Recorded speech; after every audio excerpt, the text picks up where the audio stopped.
नमस्कार साथियों। जैसे कि हमने पिछली वीडियो में मस्तिष्क रेखा की प्रभाव, गुण, संकेत, अशुभ संकेत की पूर्ण विस्तार में चर्चा की थी।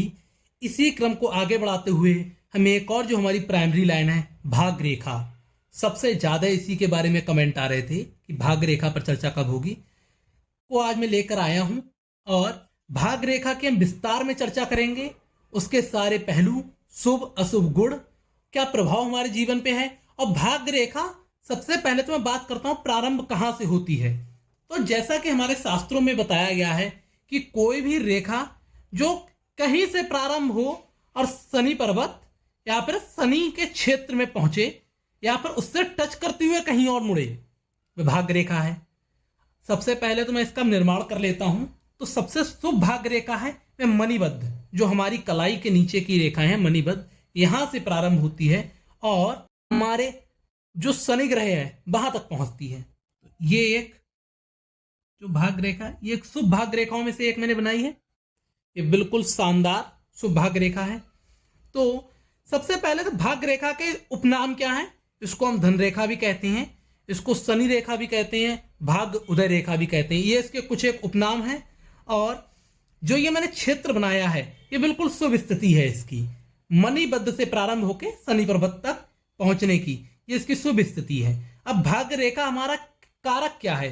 भाग्य रेखा हमारा आजीविका, धन कमाने के तरीका, संपत्ति या पारिवारिक संपत्ति किससे मिलेगी, ससुराल पक्ष की संपत्ति, भाग्य उदय, सफलता और कितना पैसा और हम एकत्र करेंगे, इस सभी को दिखाती है हमारी भाग्य रेखा। तो ये हमारे जीवन पे पूर्णतः प्रभाव छोड़ती है, हमारा जीवन कैसा व्यतीत होने वाला है इसके बारे में बताती है। तो ये सबसे प्रारंभिक और सबसे ज्यादा जरूरी रेखाओं में से एक है। जरूरी नहीं है कि भाग्य रेखा अगर शनि पर्वत तक ना पहुंचे और यह भाग्य रेखा ना हो तो उसका भाग्योदय नहीं होगा। तब हम उसका भाग्योदय हृदय रेखा, मस्तिष्क, जीवन रेखा, मस्तिष्क रेखा और हृदय रेखा से देखेंगे और दूसरे शुभ लक्षणों से देखेंगे। और कई बार ऐसा भी होता है, आपने किसी ऐसे व्यक्ति के हाथ में देखा होगा जो मजदूर है या भिखारी है, लेकिन उसकी बहुत सुंदर भाग्य रेखा है, बिल्कुल मणिबद्ध से ऊपर तक। तब आप लोग कहेंगे आपने बताया था कि भाग्य रेखा अच्छी होने से धन अच्छा होता है। ऐसा नहीं है कि एक ही रेखा सब कुछ डिपेंड करती है, उससे सब कुछ पता लगाया जा सकता है। हमें शनि पर्वत की स्थिति, सूर्य पर्वत की स्थिति, गुरु पर्वत की स्थिति और बुध पर्वत की स्थिति, इन सभी को देखना है। दूसरी प्रमुख रेखाओं को देखना है। अगर ये सब शुभ हैं, उंगलियां बहुत अच्छी हैं, पाम बहुत सुंदर है, गुलाबी कलर का है या ताम्र कलर का है, तब बहुत ही अच्छी भाग्य रेखा 100% शुभ फल ही देगी। लेकिन कनिष्ठा थोड़ी सी मुड़ी हुई है, शनि पर्वत बिल्कुल दब गया है, शुक्र बहुत उठ गया है, या किसी की मध्यमा उंगली इतनी छोटी हो गई है कि वे अनामिका या तर्जनी के बराबर आ गई है, तो भाग्य रेखा कुछ नहीं कर सकती। ऐसे में व्यक्ति को अपना भाग्य खुद लिखना पड़ता है। तो कई बार किसी के हाथ में भाग्य रेखा नहीं भी है, तब भी हम दूसरी रेखाओं से देख के बता दे सकते हैं कि उसका भाग्य कैसा रहेगा। और कई बार भाग्य रेखा खराब रेखा है वो ना हो, उससे अच्छा भाग्य रेखा ही ना हो, क्योंकि ना होना मतलब कि रेखा के होने के ही बराबर माना जाता है। मैंने आपको कई बार विशेष वीडियोस में बताया है। अब सबसे पहले तो भाग्य रेखा को मैं प्रारंभ करता हूं, के बारे में बताता हूं कि भाग्य रेखा पे धन का त्रिभुज भी बनता है और भाग्य रेखा में बहुत दूसरी अच्छी स्थितियां भी बनती हैं। और इन सभी स्थितियों को देख के भी हम निर्णय लगाते हैं कि आने वाला हमारा भविष्य कैसा रहेगा। चलो, अब सबसे पहले तो मैं भाग्य रेखा पे आयु गणना बता देता हूं कि मान लिया किस आयु में हमारा भाग्योदय होगा, यह कैसे पता लगे। तो हमारी पूरी जो भाग्य रेखा है इसको हम 70 वर्ष की आयु का मानते हैं। अगर ये 70 वर्ष है तो इसका बिल्कुल जो मध्य का हिस्सा होगा वह लगभग ये हिस्सा 35 वर्ष की आयु में आएगा। ये 35 वर्ष की आयु का हो गया। पुराने कुछ लोग कहते थे कि जहां पे मस्तिष्क रेखा काटती है उसको 35 मान लें, लेकिन ये अच्छा तरीका नहीं है, क्योंकि आप देखेंगे कि उसके ऊपर बहुत कम जगह रह जाती है। तो क्या जीवन में यहाँ पे 35 वर्ष हो गए तो 70 वर्ष क्या इतनी आयु में आ सकते हैं? ऐसा संभव नहीं है। तो बिल्कुल मध्य में 35 वर्ष, उसके ऊपर उसके नीचे की आप अपने आप कैलकुलेशन कर सकते हैं, गणना कर सकते हैं कि कैसा समय प्रारंभ होगा। मैं एक गणना करके दिखा देता हूं। अगर किसी की भाग्य रेखा यहां से प्रारंभ हुई, जैसे मैंने मान लिया यहां से प्रारंभ हुई, अब वो कैसे पता लगेगा उसका भाग्योदय किस स्थिति में होगा? यहां पे 35 था तो यहां पे लगभग 17.5 आ जाएगा। 70 वर्ष की उम्र मैंने बताई है पूरी भाग रेखा की, तो लगभग 17.5 से 18 वर्ष की उम्र में उसका बहुत भाग्योदय होगा, एकदम जीवन बदल जाएगा। हो सकता है उसे नौकरी मिले, हो सकता है अच्छे कॉलेज में एडमिशन हो जाए। तो इस तरीके से आयु गणना करते हैं। जैसे मैंने यहाँ पे आपको बता दिया, हमेशा भाग्य रेखा नीचे से आयु गणना की जाती है। केवल एक विपरीत स्थिति बनती है जब भाग्य रेखा हमारी जीवन रेखा से निकलेगी, उसकी मैं आगे वाली वीडियो में चर्चा कर लूंगा। तो ये तो एक मुख्य चर्चा होगी कैसे आयु गणना करते हैं। अब मैं भाग्य रेखा की स्थितियों के बारे में अब आपको बताना प्रारंभ करता हूं। अगर भाग्य रेखा मणिबद्ध से ही प्रारंभ हो, जो पुरानी स्थिति बनी थी, तो उससे पता लगता है कि व्यक्ति को अपने पूर्वजों की संपत्ति, अपने माता पिता की संपत्ति या ऐसा व्यापार मिलेगा जो उसका बिल्कुल फिक्स है, चला आ रहा है, उस पर बैठने का मौका मिलेगा और वह उसको बहुत अच्छे से आगे बढ़ाएगा। जैसे कि सारे शुभ संकेत होने चाहिए, इसको हम मान के चलेंगे। ये हाथ में सारे शुभ संकेत मौजूद हैं, सारी रेखाएं अच्छी हैं, हाथ ताम्र अच्छा है, गुलाबी कलर का है। उसके बाद आगे चर्चा कर रहे हैं। तो व्यक्ति बहुत धन कमाएगा और अपार उस व्यापार को आगे ले जाएगा। एग्जाम्पल के लिए, अगर किसी व्यक्ति की मान लिया कोई दुकान है, पैतृक दुकान है, तो उसके माता पिता वह कर रहे थे, उसके दादाजी कर रहे थे, तब उसको ट्रांसफर हुई है। ऐसा व्यक्ति उस दुकान को आगे स्तर तक ले जाएगा। दुकान से हो सकता है 2 दुकानें करे, 4 दुकानें करे, बहुत आगे ले जाएगा, अगर ये नीचे से स्थिति पूरी निकली हुई है। और अगर ये नीचे से मणिबद्ध से ना होकर थोड़ा ऊपर से प्रारंभ हुई है, ऐसा व्यक्ति अपना भाग्य उदय अपने आप करता है, अपना भाग्य अपने आप लिखता है। इसमें उसका कोई सहयोग नहीं करता, जिसको हम बोलते हैं अपने पैरों पे स्वयं खड़ा होगा।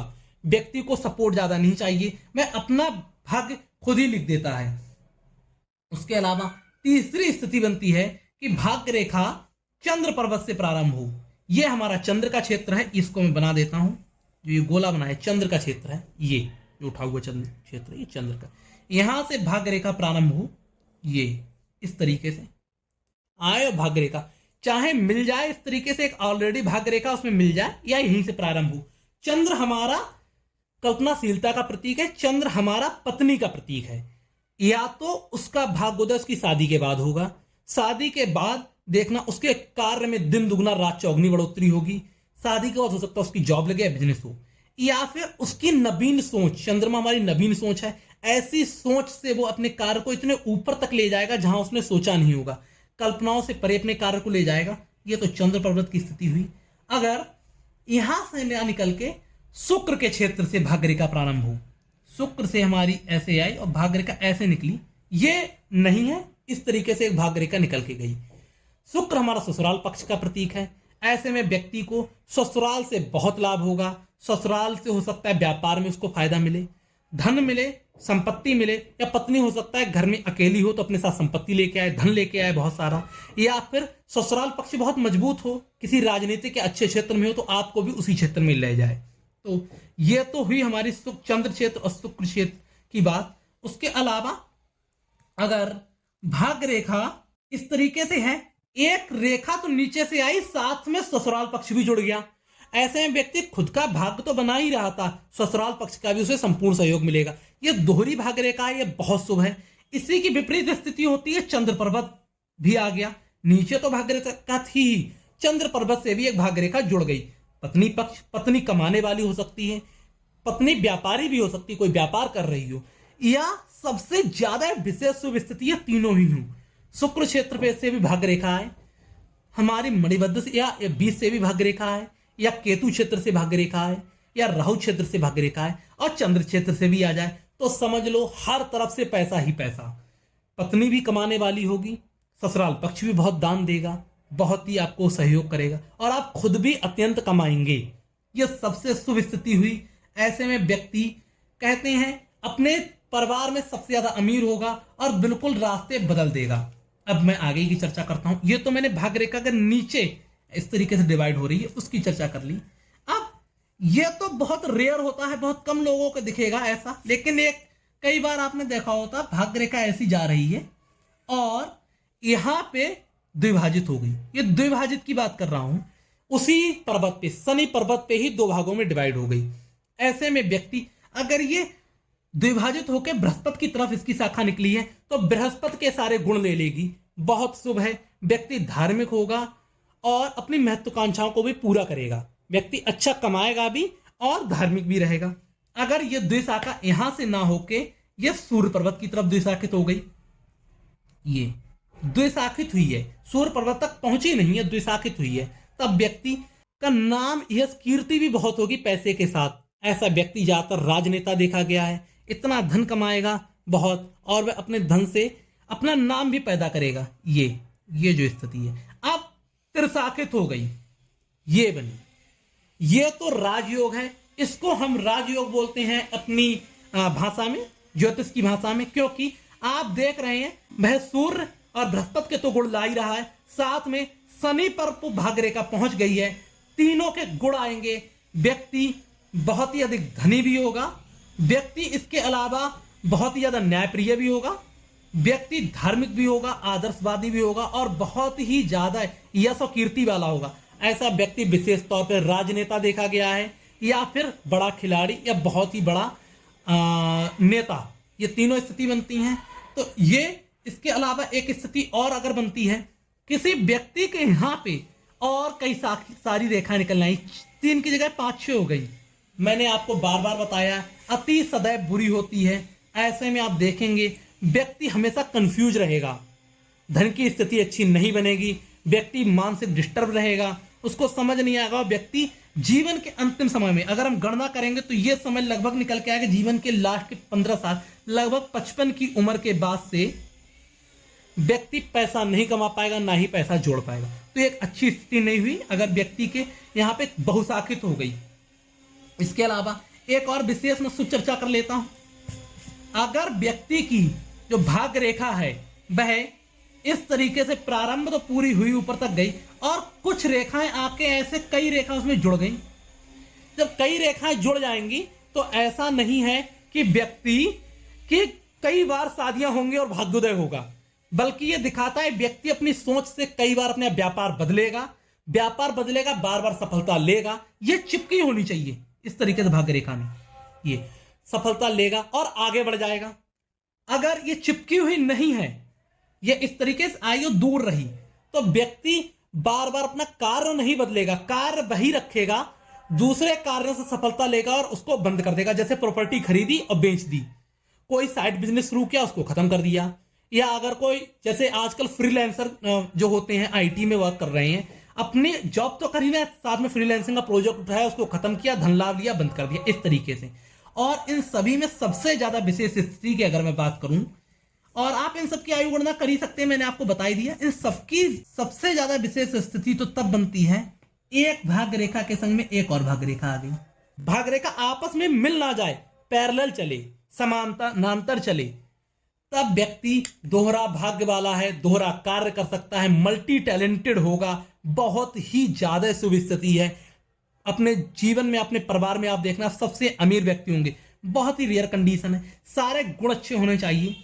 आज तो मैंने इस पार्ट 1 में अच्छे शुभ गुणों की बात कर ली है। मैं आशा करता हूं कि आप कमेंट सेक्शन में बताएंगे आपकी भाग्य रेखा किस प्रकार की है, जितने मैंने प्रकारों की चर्चा की।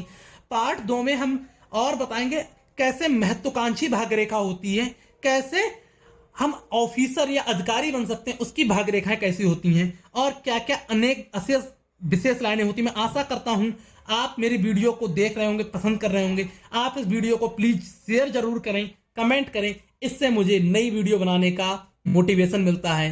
धन्यवाद।